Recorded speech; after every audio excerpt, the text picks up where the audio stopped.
نحمده ونصلي ونسلم على رسوله الكريم أما بعد فأعوذ بالله من الشيطان الرجيم بسم الله الرحمن الرحيم رب اشرح لي صدري ويسر لي أمري واحلل عقدة من لساني يفقه قولي رب زدني علما. دعائے شافی یا دوائے شافی، الدعا والدوا. دوائے شافی یعنی ایسی میڈیسن، ایسا علاج، ایسی دوا جو شفا دینے والی ہے. اس کی فصل 1 سے آج کا آغاز ہوگا.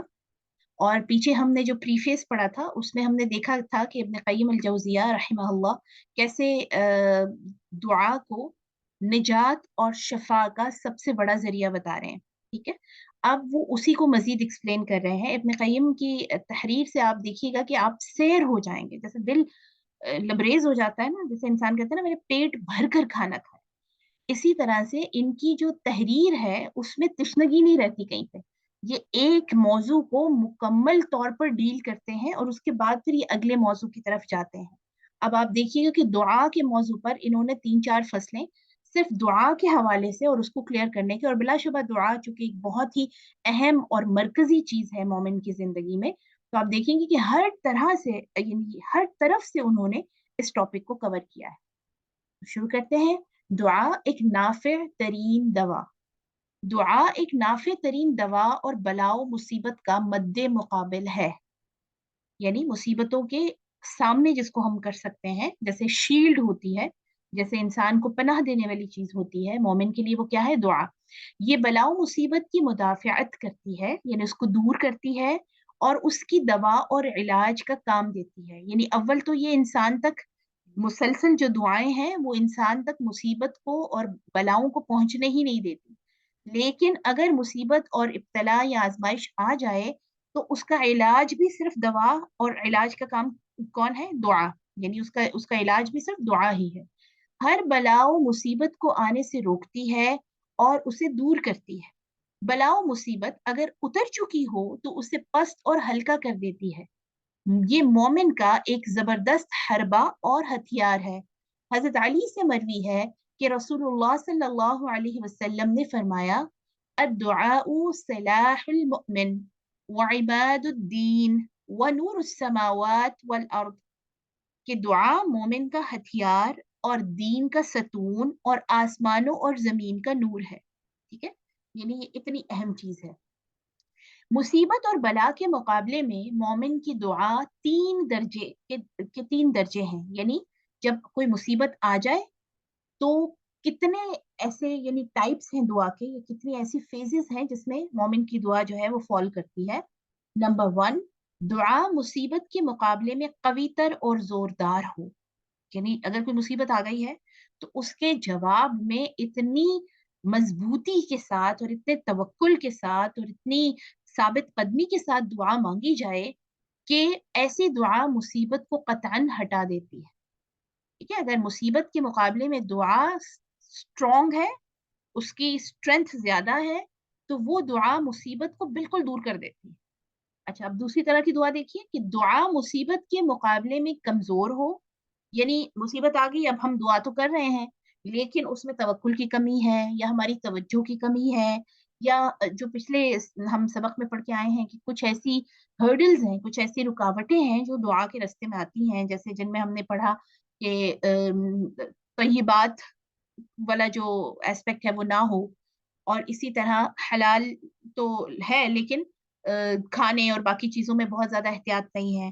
اسی طرح چھوٹے موٹے جو گناہ ہم کرتے رہتے ہیں، تو وہ ساتھ کرتے ہوئے اگر ہم دعا مانگتے ہیں تو وہ ظاہر ہے اس کی اسٹرینتھ کمزور ہوتی ہے، دعا کی جو قوت ہے وہ ذرا کم ہوتی ہے.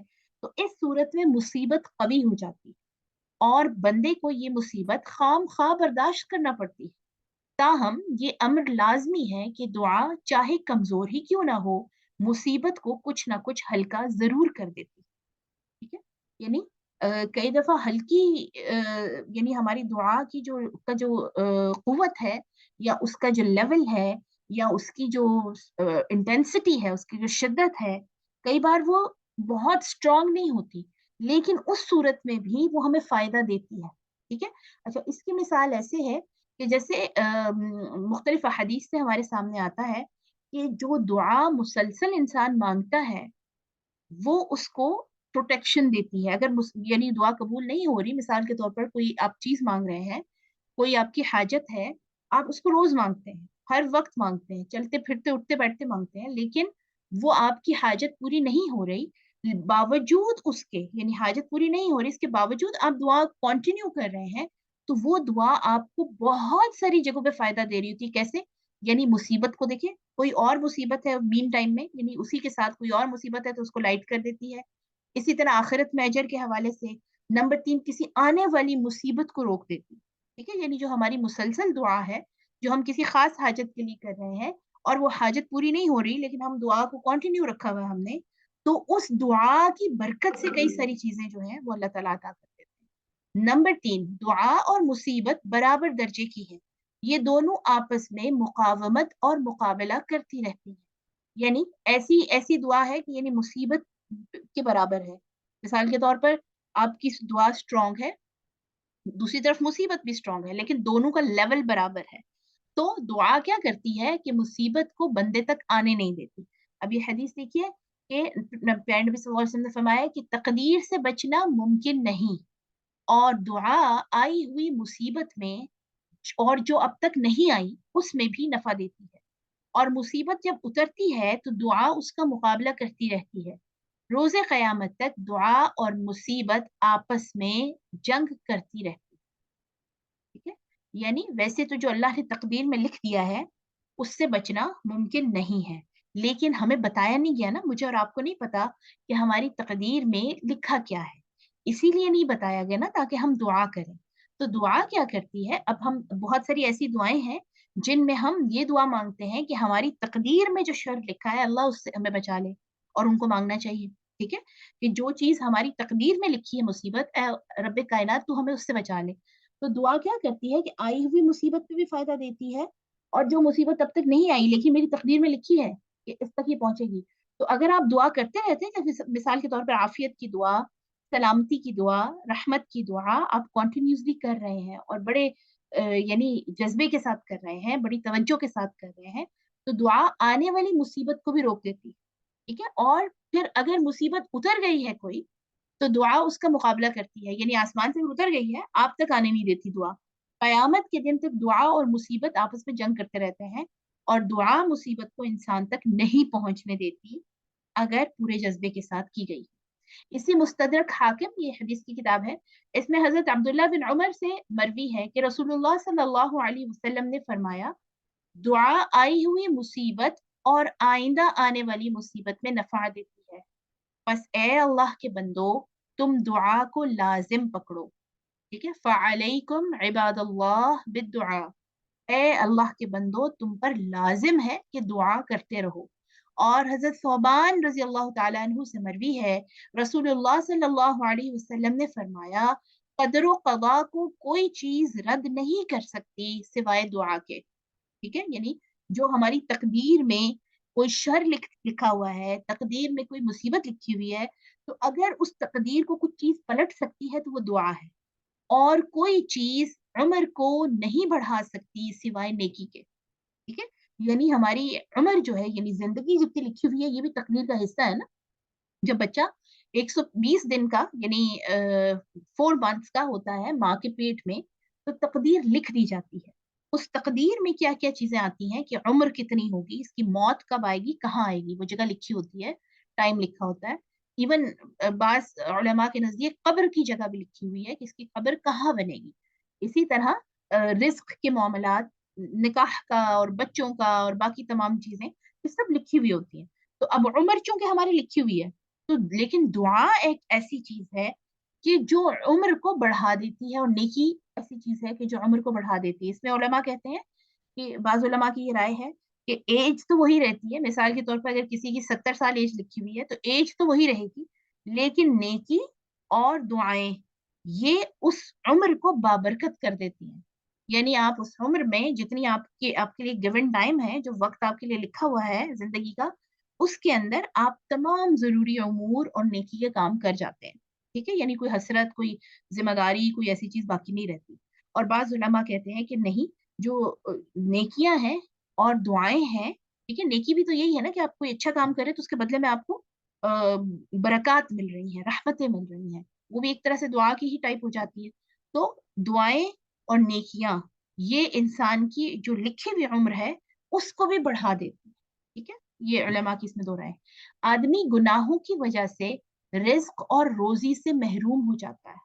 اب گناہ کا نقصان دیکھیے کہ جب انسان کوئی گناہ کرتا ہے تو وہ جو رزق اللہ نے لکھا ہوا ہے، ٹھیک ہے، جو ہماری تقدیر میں لکھا ہوا ہوتا ہے اس سے محروم ہو جاتا ہے.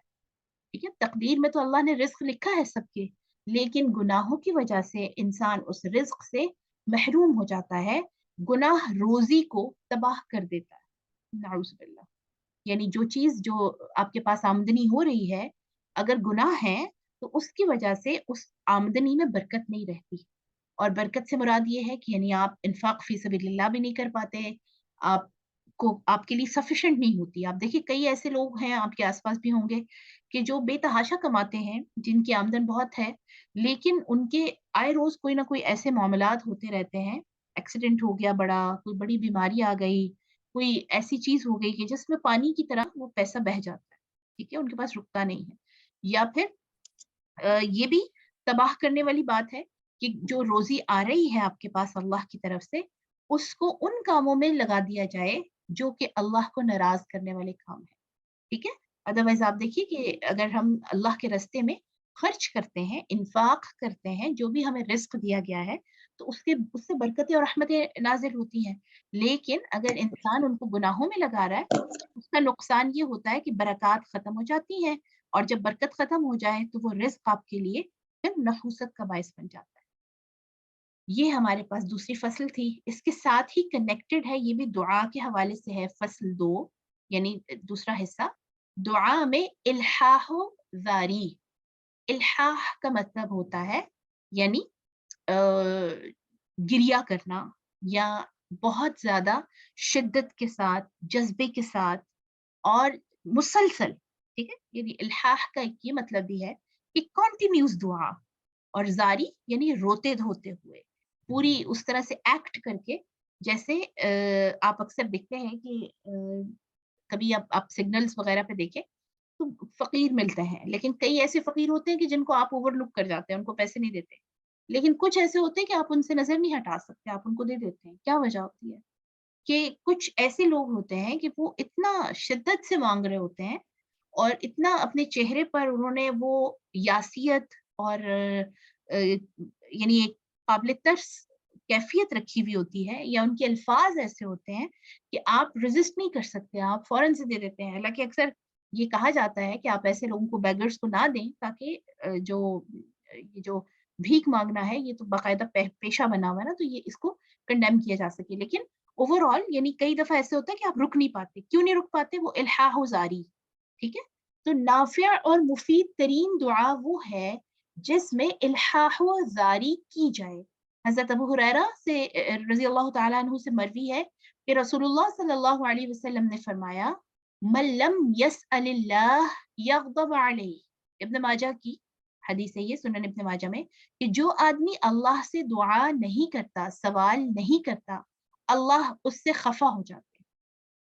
ٹھیک ہے، آپ دیکھیے یہ انسانوں کے ساتھ تو الٹ ہے نا، یہ اپوزٹ ہے. اگر آپ انسانوں سے مانگتے ہیں تو کیا ہوتا ہے کہ جب آپ انسانوں سے سوال کرتے ہیں تو لوگ ناراض ہو جاتے ہیں کہ بھئی اس کا تو کام ہے مانگنا، یہ تو ہر وقت مانگتا رہتا ہے نا. یا کچھ لوگ ایسے ہوتے ہیں کہ آپ کو پتا ہے کہ جب یہ آپ سے ملیں گے تو کچھ نہ کچھ مانگیں گے، تو آپ ان کو اوائڈ کرتے ہیں. لیکن صدقے جائیں اپنے رب کے، اپنے مالک کے. اس کے اپوزٹ یعنی اگر آپ اللہ سے نہیں مانگتے، اگر اللہ سے دعا نہیں کرتے، تو اللہ اس پر خفا ہوتا ہے. اللہ تعالیٰ کو یہ پسند نہیں ہے کہ میرے بندے مجھ سے دعا مانگنا چھوڑ دیں. حضرت انس رضی اللہ تعالیٰ عنہ سے مروی ہے کہ حضرت صلی اللہ علیہ وسلم نے ارشاد فرمایا، لا تجزعوا فی الدعاء. دعا کرو تو عاجز نہ آؤ، تھکو مت، بے تابی نہ آنے دو. فَإِنَّهُ لَا يُهْلِكُ مَعَ الدُّعَاءِ أَحَدٌ. کیونکہ دعا کرنے کے بعد کوئی شخص ہلاک نہیں ہو سکتا. ٹھیک ہے، یعنی کئی دفعہ ایسا ہوتا ہے نا کہ ہم انسان ہیں چونکہ، تو اسی لیے یہ ریمائنڈر ضروری ہیں کہ ہم مسلسل اگر کچھ عرصہ دعا کریں قبول نہیں ہوئی تو ہم تنگ آ جاتے ہیں. ہم کئی دفعہ دعا چھوڑ دیتے ہیں کرنا، جیسے صبر آ جاتا ہے نا، ہم کہتے ہیں اچھا چلے ہمارے نصیب میں ہوا تو یہ میں ہو جائے گا، یہ کام ہو جائے گا، یہ چیز مل جائے گی. اور اگر نہیں ہے تو بس اللہ بہتر کرے. یعنی وہ جو مانگنے والی کیفیت ہے کچھ عرصے کے بعد ہم اس کیفیت میں ہم اپنے آپ کو چیک کریں تو کم ہو جاتا. تو اس حوالے سے پیارے نبی صلی اللہ علیہ وسلم سمجھا رہے ہیں، بتا رہے ہیں کہ جب دعا کریں تو اس میں بے تابی نہ آئے، تنگ نہ پڑے. تجزع عاجز سے وہ نکلا ہے نا، یا جزع سے اس سے، یعنی گھبراؤ نہیں. دعا کرو تو گھبراؤ نہیں. پھر اس کا دوسرا معنی یہ ہے کہ اگر آپ کسی ایسی سچویشن میں ہیں، ایسی حالت میں ہیں جس میں آپ مصیبت میں ہیں، تو آپ نے اگر دعا آپ کنٹینیوسلی کر رہے ہیں نا، تو پھر نہ گھبرائیں، کیونکہ جو دعا کرنے والا ہے وہ ہلاک نہیں ہو سکتا. دعا انسان کو بچاتی ہے.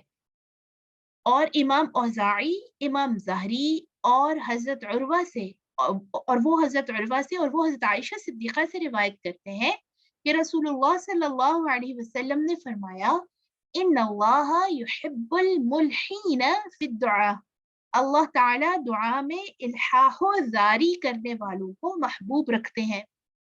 ٹھیک ہے، یعنی اللہ کو یہ بہت پسند ہے کہ اس سے دعا مانگتے ہوئے الحاح، ٹھیک ہے، اور زاری یعنی کنٹینیوس دعا، مسلسل دعا، پیچھے پڑ کے نہیں جیسے کوئی چیز مانگتے، اللہ کے پیچھے پڑ جائیں، اللہ کے ساتھ اٹیچ ہو جائیں، اور اس کے اندر پھر عاجزی شو کریں. اے اللہ تیرے بغیر کہاں جائیں، یا اللہ تو اگر میری طرف نہیں دیکھے گا تو کون دیکھے گا، پیدا تو نے مجھے کیا ہے.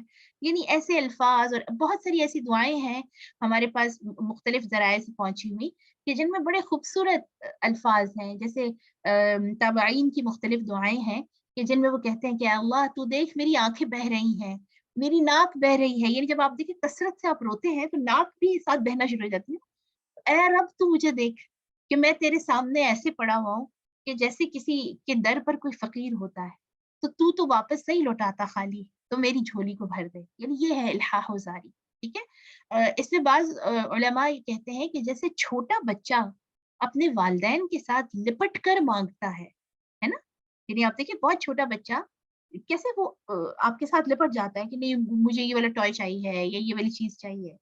تو ہمیں ترس آ جاتا ہے والدین کو، اور ہم نہ چاہتے ہوئے بھی، یا کئی دفعہ اتنی حیثیت یا استطاعت نہیں ہوتی لیکن بچوں کی وہ چیز پوری کر دیتے ہیں. کیوں؟ کیونکہ الحاح زاری، مستقل مانگ رہے ہیں، روز کہتے ہیں اور لپٹ جاتے ہیں، ہے نا، کئی دفعہ محبت سے، کئی دفعہ روتے ہوئے. تو علماء کہتے ہیں کہ بچوں کا یہ جو عمل ہے نا، یہ والا ریکوائرڈ ہے، نیڈڈ ہے دعا کے دوران. حضرت قتادہ اور حضرت مورق سے روایت ہے کہ مومن کی مثال میں اس سے بہتر نہیں پاتا کہ ایک آدمی دریا میں ایک لکڑی پر سوار ہے اور وہ اللہ کو پکارتا ہے، اے پروردگار، اے پروردگار. ممکن ہے اللہ تعالی اسے اس مصیبت سے نجات دے دے. یعنی جیسے ایک آدمی دریا کے درمیان میں ایک لکڑی اس کے پاس بچی ہے اور وہ اس لکڑی کے اوپر ہے، تو جیسے وہ لکڑی اس کو پار کروا دیتی ہے. آپ دیکھیں کہ کئی کئی ایسی اگزامپلز ہیں کہ جیسے کوئی بہت بڑی شپ ڈوب گئی اور ایک لکڑی کا تختہ باقی رہ گیا اور اس کے اوپر جو لوگ سوار تھے وہ پہنچ گئے کنارے تک. ٹھیک ہے، تو یعنی ایک چھوٹا سا سہارا، لکڑی کا ٹکڑا اتنے بڑے دریا میں چھوٹا سا اس کو سہارا مل گیا اور اس پہ چڑھ کر اللہ کو پکار رہا ہے، اے اللہ تو مجھے بچا دے. یعنی بجائے اس کے کہ وہ اس سہارے پر تکیہ کرے جس پہ وہ ہے، یعنی اس لکڑی کے ٹکڑے پر ڈپینڈ کرے کہ جو اس کو مل گیا اتنے بڑے بحر میں، اتنے بڑے دریا میں، وہ پھر بھی کہہ رہا ہے کہ اے پروردگار تو مجھے بچا لے، تو اللہ اسے اس مصیبت سے ممکن ہے نجات دے دے. ہے نا. یعنی آپ کے پاس چاہے کتنے سارے وسائل ہیں، چاہے کتنی ایفرٹس ہیں، چاہے آپ کی کتنی محنت ہے، دعا کے بغیر کامیابی ممکن نہیں. اکثر ہم نے دیکھا ہوگا کہ آپ نے بھی دیکھا ہے، ہم نے بھی دیکھا ہے کہ لوگ کہہ رہے ہوتے ہیں کہ یہ میری محنت کا کمال ہے. ٹھیک ہے، یہ میری محنت کی وجہ سے مجھے ملا ہے. بھئی آپ محنت کر رہے ہیں تو اور بھی بہت سارے لوگ محنت کر رہے ہیں، ہے نا، دین وائی یو. تو یہ اللہ کی طرف سے ملا ہے. اسی لیے علماء یہ کہتے ہیں کہ دعا کا اصل حق یہ ہے کہ اسے محنت سے پہلے مانگا جائے. ٹھیک ہے، یعنی کام کو دعا کے ساتھ اس کا آغاز کیا جائے. مثال کے طور پر آپ نے ایگزام دینا ہے کوئی، تو اب ایسا نہ ہو کہ آپ ایگزام کی تیاری کر لیں پوری اور اس کے بعد کہیں کہ اے اللہ مجھے کامیاب کر دے، بلکہ دعا کا حق یہ ہے، یعنی اس کا حق تب ادا ہوتا ہے کہ جب آپ تیاری سے پہلے دعا شروع کر دیں کہ اے اللہ مجھے توفیق دے دے کہ میں ایسی تیاری کر پاؤں یا ایسے طریقے سے اپنے آپ کو تیار کر لوں کہ مجھے تو کامیابی عطا فرما دے. ٹھیک ہے، یعنی کام کے آغاز میں دعا، اور کام کے دوران دعا، اور اس کے بعد رزلٹس اللہ کے ذمہ. آئی ہوپ کہ آپ کو سمجھ آ گیا ہوگا.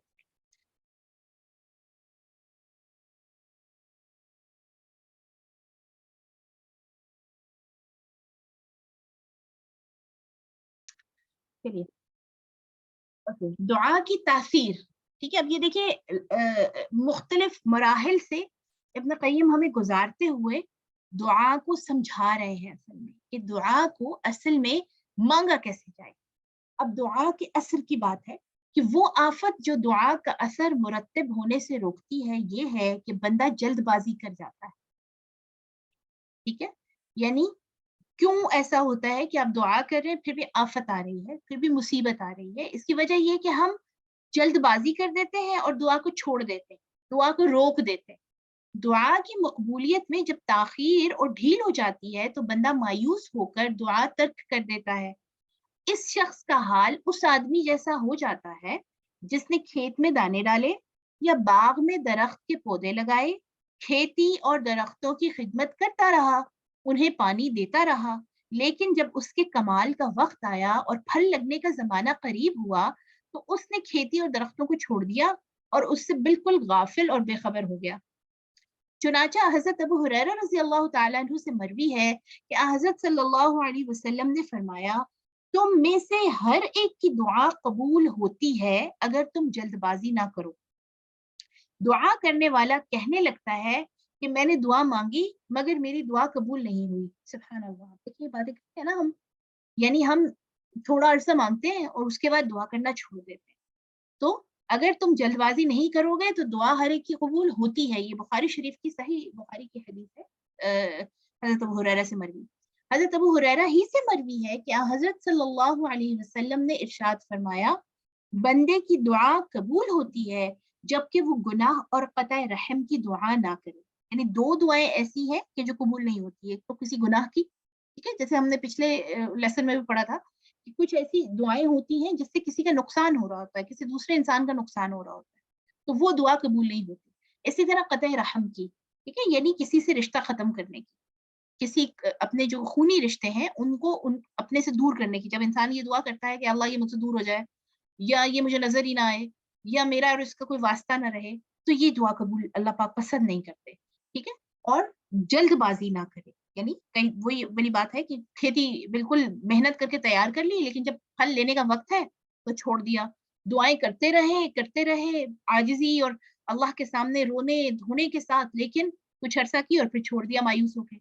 ٹھیک ہے، کسی نے عرض کیا، یا رسول اللہ صلی اللہ علیہ وسلم، جلد بازی کا کیا مطلب ہے؟ آپ صلی اللہ علیہ وسلم نے فرمایا، جلد بازی یہ ہے کہ بندہ کہنے لگتا ہے کہ میں نے دعا کی اور بہت ہی دعا کی لیکن میری دعا قبول ہوتی نظر نہیں آتی. اس حالت کو پہنچ کر وہ مایوس ہو جاتا ہے اور دعا کرنا چھوڑ دیتا ہے. ٹھیک ہے، تو یہ ایسے کچھ چیزیں ہیں کہ جو دعا کے اثر میں حائل ہوتی ہیں. حضرت انس رضی اللہ تعالی عنہ سے مروی ہے کہ رسول اللہ صلی اللہ علیہ وسلم نے ارشاد فرمایا، بندے کی ہمیشہ خیر اور بھلائی ہے جب تک وہ جلد بازی نہیں کرتا. صحابہ نے عرض کیا، یا رسول اللہ کیف یستعجل، یعنی بندہ جلد بازی کس طرح کرتا ہے؟ آپ صلی اللہ علیہ وسلم نے فرمایا، جب وہ کہتا ہے کہ میں نے رب سے بہت دعا مانگی لیکن میری دعا اس نے قبول نہیں کی، تو یہ اصل میں جلد بازی ہے. ٹھیک ہے، یعنی جب تک یہ والی بات ہم نہیں کہتے اور دعا کو کنٹینیوسلی مانگ رہے ہیں، مسلسل دعا کر رہے ہیں، تو دعا جو ہے وہ قبولیت کا درجہ پا لیتی ہے. تو یہ کچھ ایسی چیزیں ہیں اس والی فصل میں جو ہمیں پتہ چلی کہ جلد بازی اور گناہ کی دعا کرنا یا قطع رحم کی دعا کرنا، ان تمام چیزوں سے دعاؤں کی قبولیت میں خلل آتا ہے. ایک اور بات جو ہم نے یہاں سمجھی کہ دعا مانگتے ہوئے مایوس نہیں ہونا، مسلسل دعا قبولیت کے درجے تک پہنچ جاتی ہے. ٹھیک ہے، چاہے کسی کی اصلاح کی دعا ہے، چاہے کسی کی کے لیے کوئی حاجت کی دعا ہے. جیسے مثال کے طور پر بہت ساری بہنیں یہ کہہ رہی ہوتی ہیں کہ ہمارے شوہر پسند نہیں کرتے حجاب، یا ہمارے سسرال میں دین کے حوالے سے بہت پابندیاں ہیں. تو میں ہمیشہ ان سے پوچھتی ہوں کہ آپ نے پھر کتنی بار دعا کی اس کے لیے؟